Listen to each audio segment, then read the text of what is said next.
Fala o que tu queres, Pai. Há um esboço aqui, mas fala o que tu queres.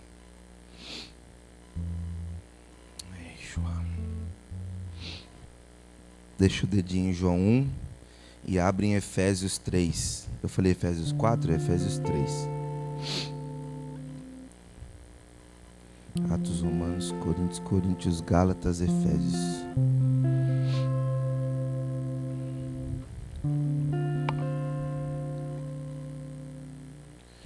A gente não tem o hábito aqui de fazer série de mensagens, né? Eu não sei se a gente vai, pelo menos mais uma vez sobre isso a gente vai falar. Eu queria falar sobre Zoe. Sabe o que significa Zoe? Do grego, vida. Quando você lê vida na Bíblia no Novo Testamento, no grego vai estar escrito Zoe. Esses dias nasceu a filha da Sabrina Sato, né? Chama Zoe, não chama? Então, com certeza faz referência a isso. Então vamos ler João 1,4. O Zoe, a vida estava nele. A vida estava nele. Está escrito estava na sua Bíblia também? A vida estava nele. E a vida era a luz dos homens. A vida estava nele. Só esse versículo. E a vida era a luz dos homens. Eu peguei aqui no grego, Zoe, significa vida. Uma das definições é, que diz respeito a esse versículo, da absoluta plenitude da vida, tanto em essência como eticamente, que pertence a Deus, e por meio dele, ao Logos hipostático e a Cristo, em quem o Logos assumiu a natureza humana. Então a vida pertence ao Pai. Mas essa vida encarnou no Filho. A vida pertencia ao Pai. Nós estávamos como? Mortos. A vida pertencia ao Pai, mas essa vida encarnou em Cristo, no Filho. Como nós fazemos para ter a plenitude dessa vida, a plenitude do Zoe, a plenitude daquilo que Jesus trouxe? Você leu ali no texto que a vida estava nele. Por que o texto escreve a vida estava nele? Jesus está morto? Não. God's not dead, he's surely alive. Ele está vivo, ele vive dentro de mim. Mas por que a vida estava nele? Porque assim, o pai tinha uma pizza. Essa pizza era o Zoe. Só ele tinha, cara. Só ele tinha no meio de 1 milhão de famintos. Só ele tinha alimento no meio de 1 milhão de pessoas sem comida. E Yeshua é uma fatia, essa pizza vindo até nós. Esse alimento que nós não tínhamos, vindo até nós, atingindo o nosso coração, nutrindo o nosso espírito. Por isso que ele diz, a vida estava nele. Por que a vida estava nele? Deixou de estar? Não, mas a vida também está em mim. A vida não está só nele, a vida está agora em mim também. O Zoe não estava só nele, o Zoe está em mim. A plenitude da vida, que não é a vida que nós achamos que é. Quando você nasceu numa maternidade, passou a respirar, você passou a ter vida. Pode-se pensar por uma perspectiva diferente, talvez não. Porque que vida é essa que um dia vai acabar? Logo ela não é vida. Quando nós morremos, onde vai a vida? Não existe mais. Então se ela não existe mais, ela não é vida. É uma experiência de vida. Mas agora com Yeshua nós não temos mais uma experiência de vida. Nós não somos mais seres fadados pelo pecado de Adão a irmos para o inferno. Nós somos seres comprados pelo teu amor, pela graça daquele que nos tirou do império das trevas e nos transportou para o reino do Filho do seu amor. Quando ele faz isso, a primeira coisa que ele faz para que nós passemos a entender o reino dele e a seguir após o reino dele é colocar em nós o Zoe, a vida dele, a plenitude da vida do Pai sobre seres caídos e pecaminosos como eu e você. Isso era impossível. impossível. Então a vida estava nele, mas agora a vida está em todos aqueles que creem, porque ele veio para os seus, usou e veio para os seus.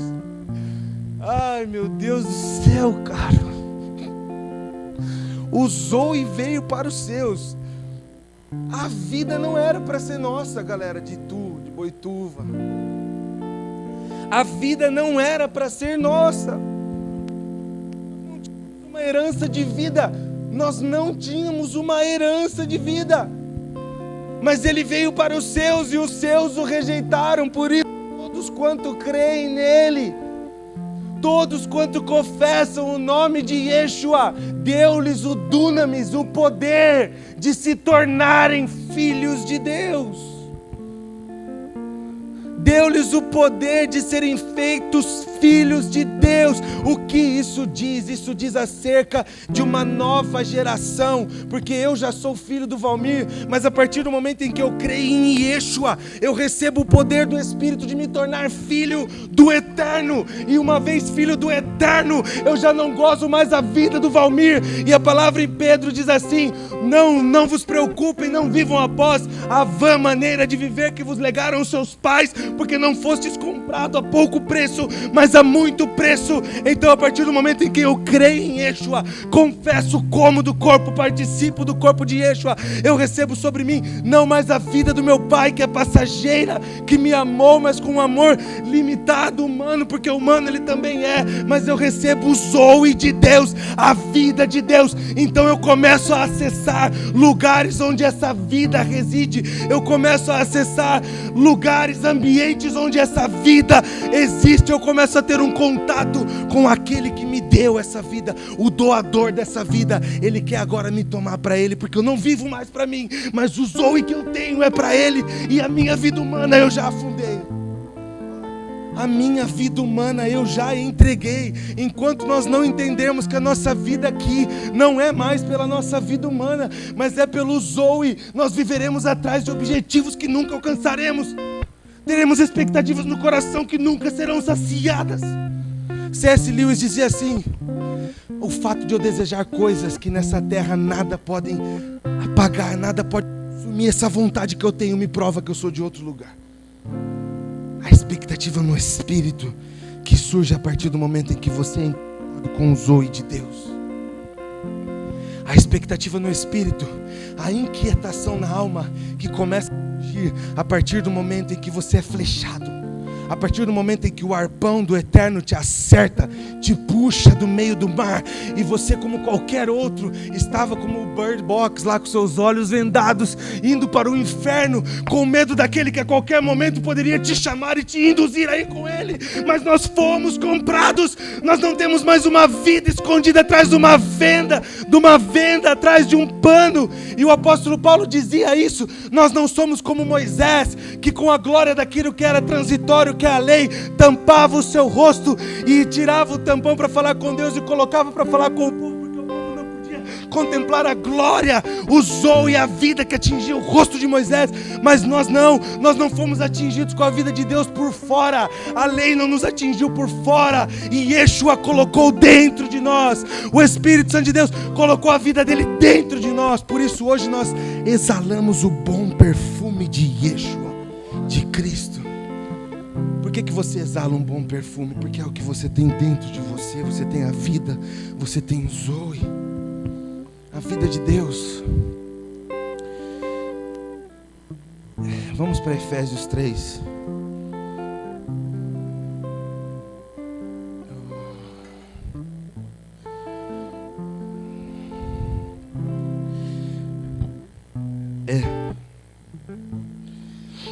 Irmãos,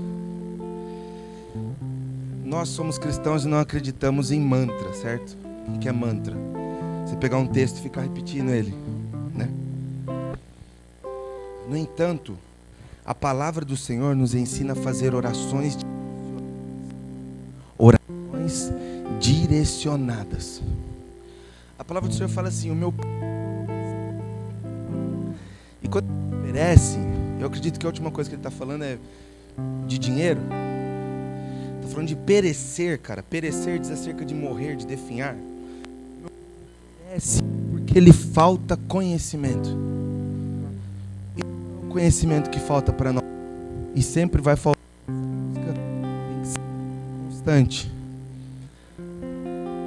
O conhecimento da palavra de Deus. O conhecimento da palavra de Deus. Então, a palavra nos ensina a forma correta de orar. Quando o Senhor Jesus chegou e falou assim, os discípulos falaram assim: Jesus, os discípulos de João Batista oram, nós não oramos, ensina-nos a orar. O que Jesus queria é que ficasse institucionalizado um credo? Sim, que é o quê? O Pai Nosso. Não está errado, está certo. Mas você já olhou o Pai Nosso de uma outra perspectiva? Pai Nosso que estás no céu, santificado seja o vosso nome. Então pausa. Primeiro, ele adorou a Deus e ele confessou que Deus é eterno e que está no céu e que está acima dele. Pai Nosso que estás no céu, santificado seja o vosso nome. Venha o vosso reino. Olha o que Jesus começa pedindo. O pão vai estar onde? Vai estar lá no fim. Então o que Jesus queria dizer com a oração do Pai Nosso? A forma. Aí vem o salmista e diz assim: adentrai as portas dele com cânticos e hinos. Como que você tem que começar uma oração? Cantando, louvando a Ele, louvando com a sua boca, louvando com as suas palavras. Tem dias que você vai quebrar o protocolo e vai começar chorando e vai começar, claro. Mas a Bíblia se movimenta sobre mecanismos eternos que Ele estabeleceu. Se você souber acioná-los, você vai colher o que a Bíblia fala que você vai colher. Então existem orações direcionadas. O que nós vamos falar aqui é acerca disso. De uma forma que eu e você temos que orar para nós começarmos a experimentar mais desse Zoe, que é infindável. Para que nós possamos nos tornar mais conscientes desse Zoe, dessa vida de Deus que nós temos. E que nós não a temos para nós. Queridos, quem tinha o Zoe, Yeshua, o que ele fez? Morreu e deu para todo mundo. O que você acha que ele quer que eu e você façamos? Levemos esse Zoe para todo mundo. Por que nós clamamos aqui durante o louvor, nós cantamos, nós lemos na palavra, nós confessamos: venha o teu reino. Quem que vai estabelecer o reino dele na terra? Quem vai poder anunciar e levar as pessoas ao arrependimento, já que os anjos não podem anunciar a palavra? Eu e você. Nós. Então, abrem Efésios 3, 14. Olha o que o apóstolo Paulo diz. E é isso que nós temos que pedir. Dá-nos poder pelo teu Espírito no meu homem interior. Olha lá, 14.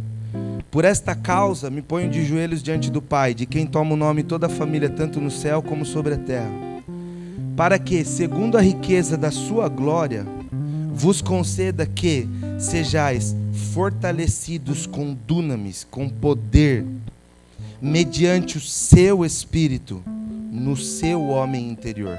Vamos ler de novo? Acompanhe a leitura. Para que? O que o apóstolo Paulo se colocava de joelho todo dia e pedia a Deus pela igreja de Éfeso?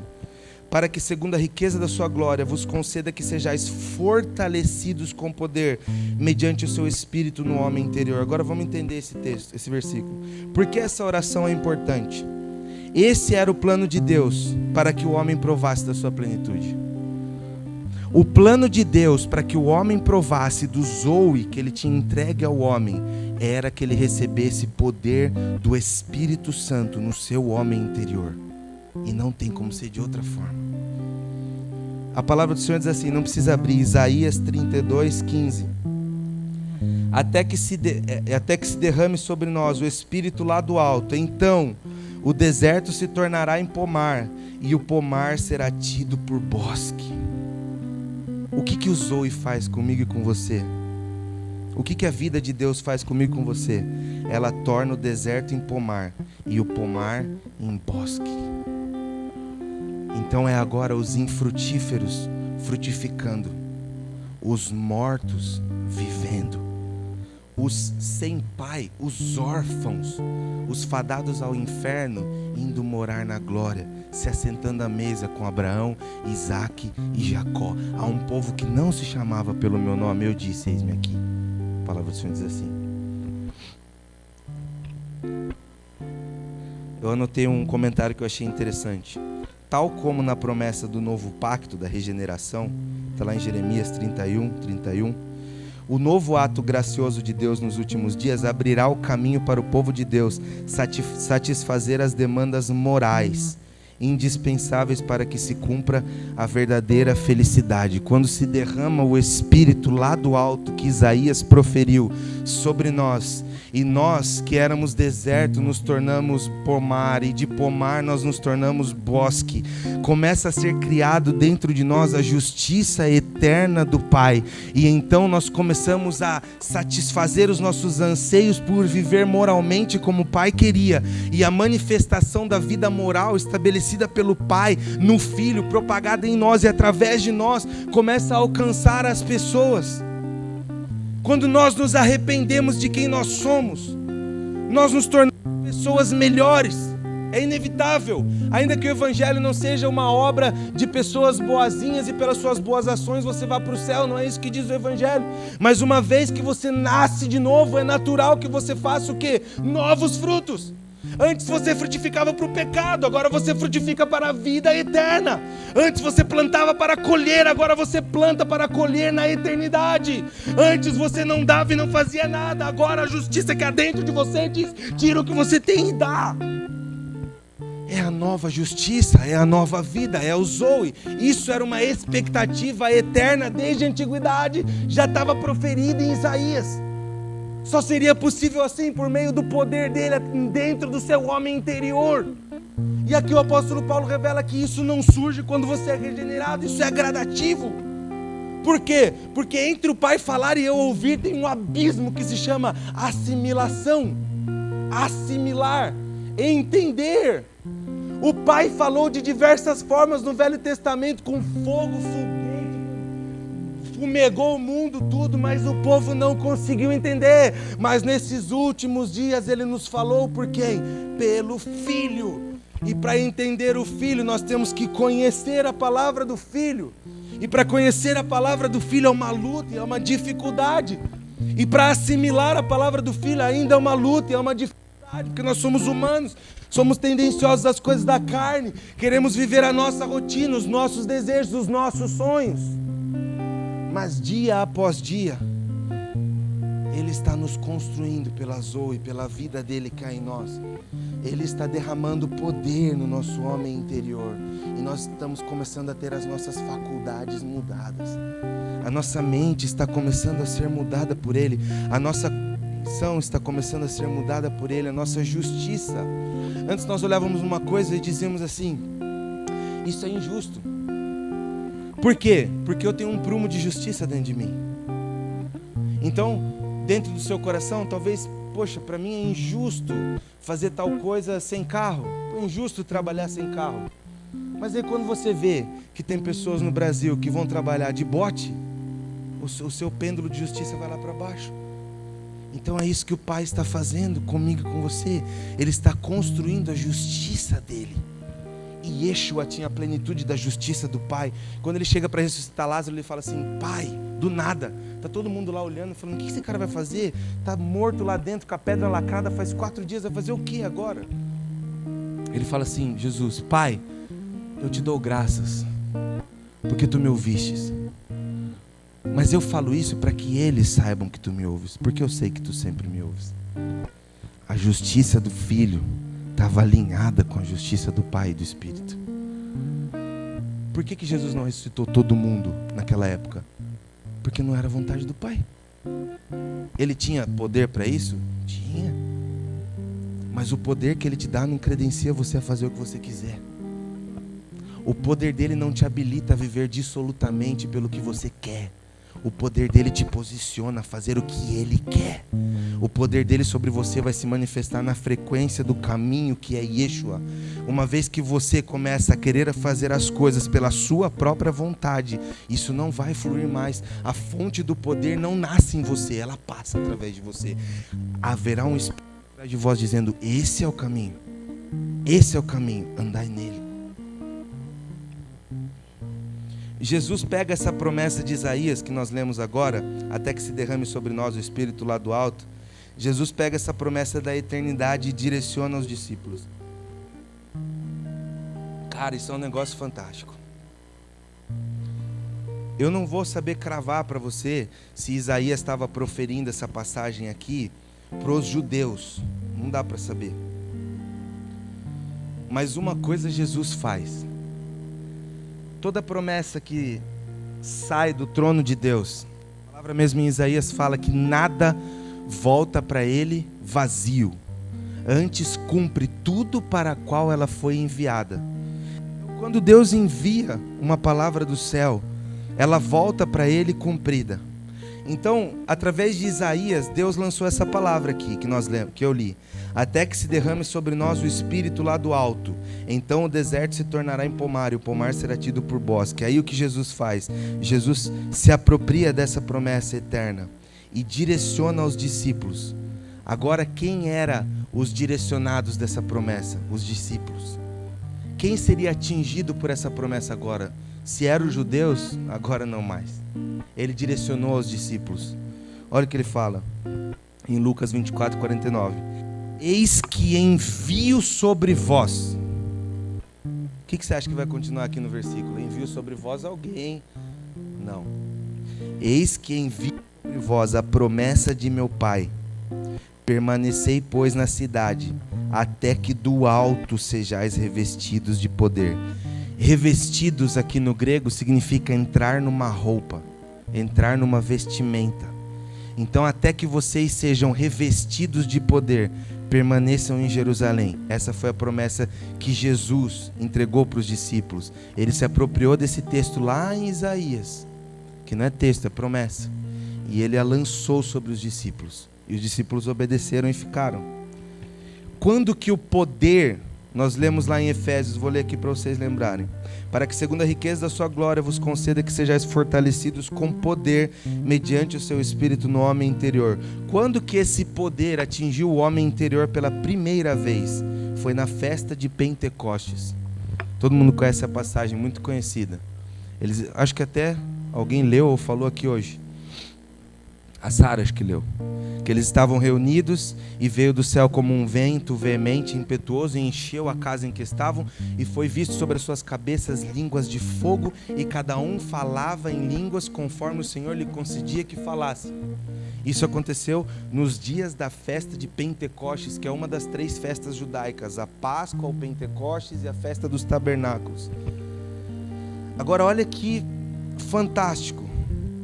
Na festa de Pentecostes, a festa comemorava a entrega dos 10 mandamentos, que é a lei, 50 dias depois do Êxodo, comemorada 50 dias após a Páscoa.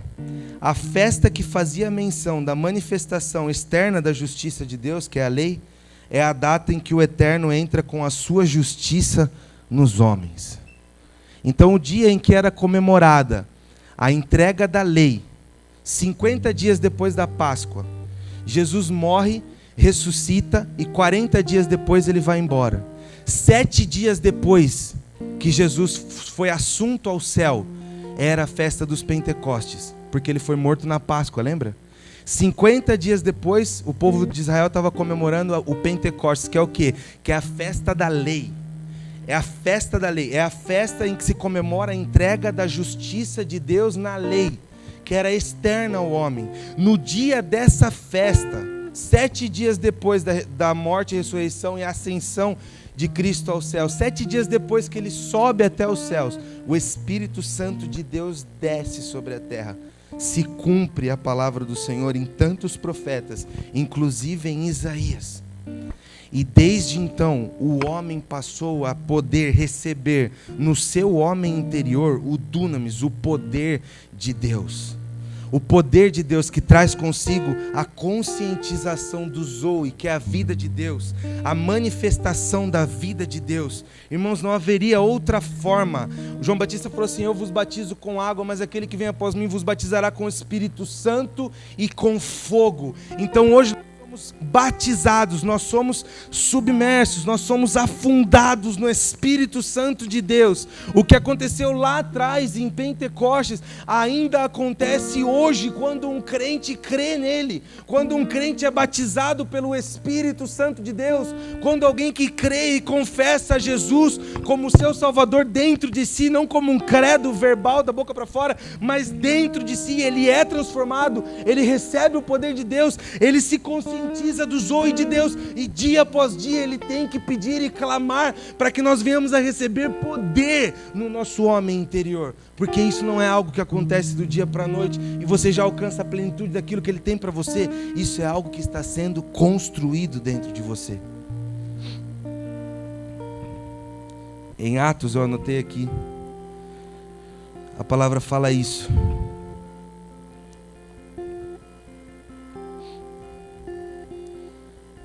Aí, queridos, a continuação de Efésios 3, no versículo 17, diz assim, vamos ler desde o 14, vai, para a gente lembrar. Por essa causa me ponho de joelhos diante do Pai, de quem toma o nome toda a família, tanto no céu como sobre a terra, para que segundo a riqueza da sua glória vos conceda que sejais fortalecidos com poder, mediante o seu Espírito no homem interior. Olha por que é importante você orar e pedir isso que foi proferido lá atrás, que foi derramado sobre os discípulos primeiro lá atrás e que hoje é derramado sobre você. Versículo 17. E assim, pausa. Ele está querendo dizer o seguinte: eu estou orando para que vocês recebam poder do Espírito no seu homem interior. Eu estou orando por isso. Por quê? Aí ele vai continuar o texto aqui agora. E assim habite Cristo no vosso coração, pela fé, estando vós arraigados e alicerçados em amor, que é um fruto do fortalecimento do Espírito em nosso homem interior.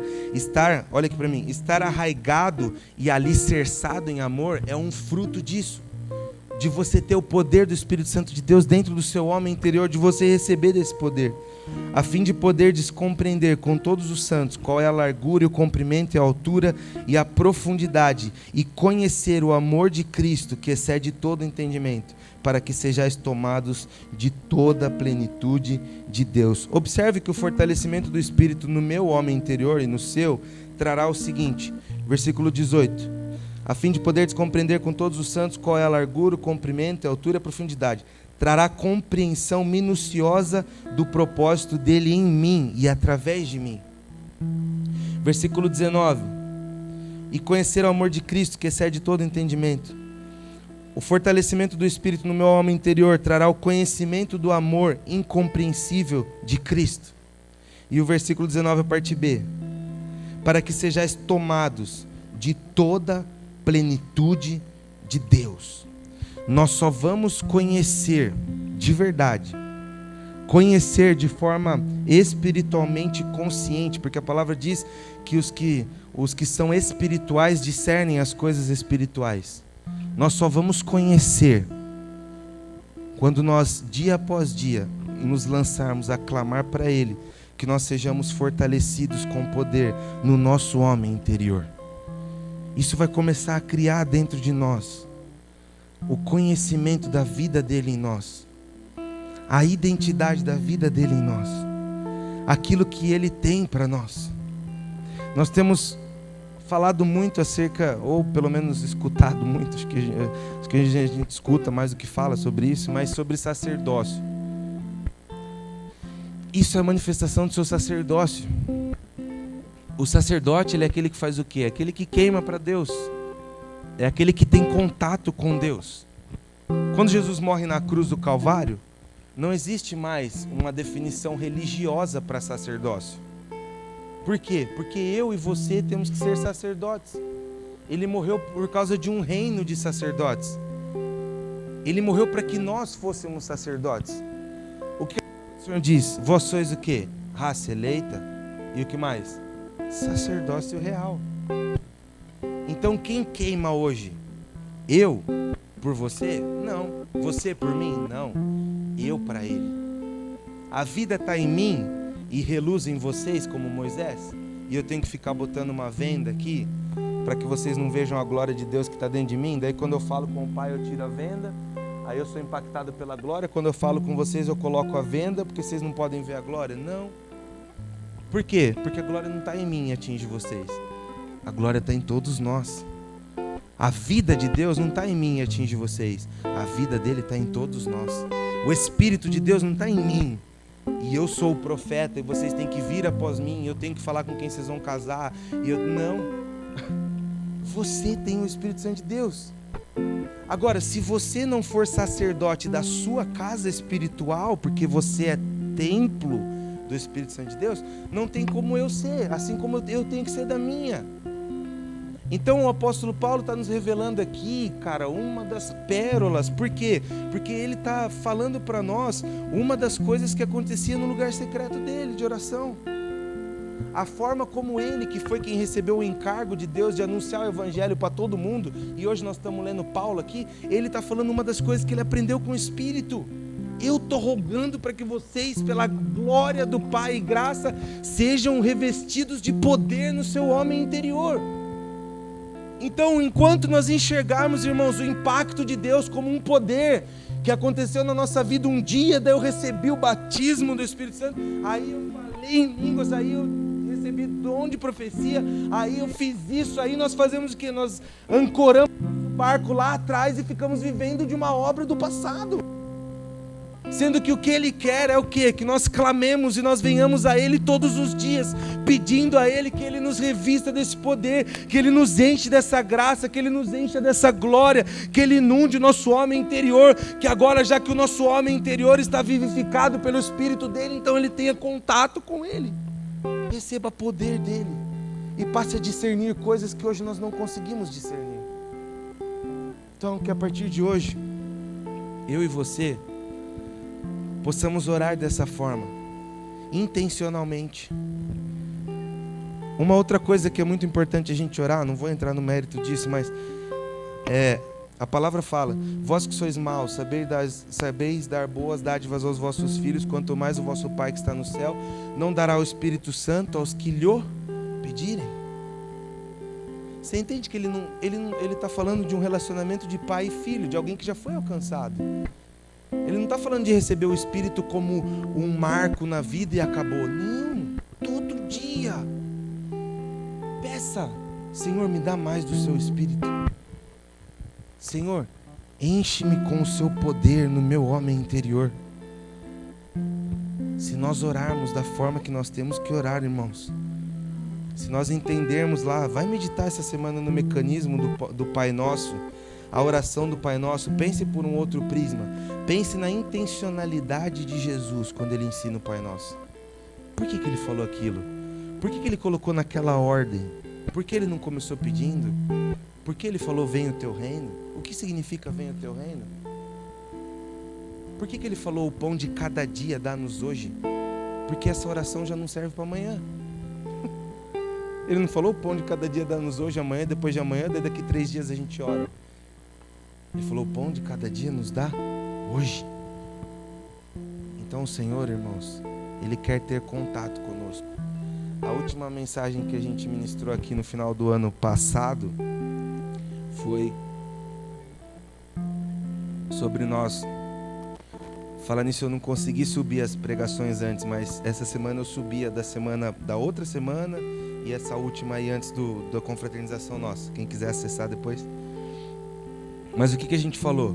Sobre conhecer Jesus pessoalmente. Cara, eu tenho uma certeza no meu espírito.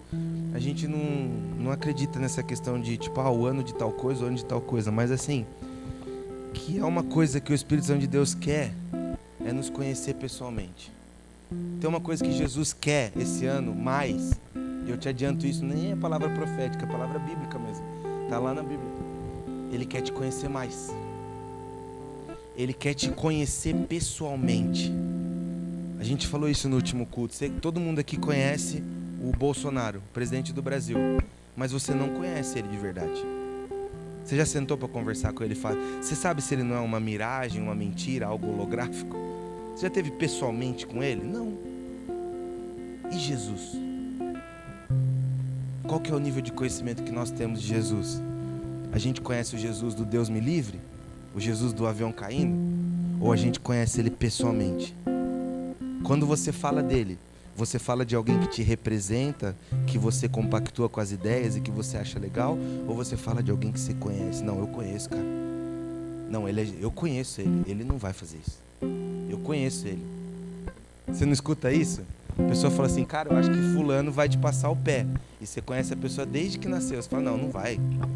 Ou é o seu pai, ou é o seu irmão. Você fala, não, não vai fazer isso. Por quê? Porque você tem conhecimento pessoal. Você já passou situações com aquela pessoa que ela teve a oportunidade de fazer aquilo e ela não fez. Você conhece o caráter. Você enxerga o caráter? Você enxerga o meu caráter? Não enxerga. Esse é o conhecimento que nós temos que ter do Filho. E é assim que Ele quer nos conhecer esse ano. Pessoalmente. Amém? Fecha os teus olhos aí, vamos orar ao Senhor.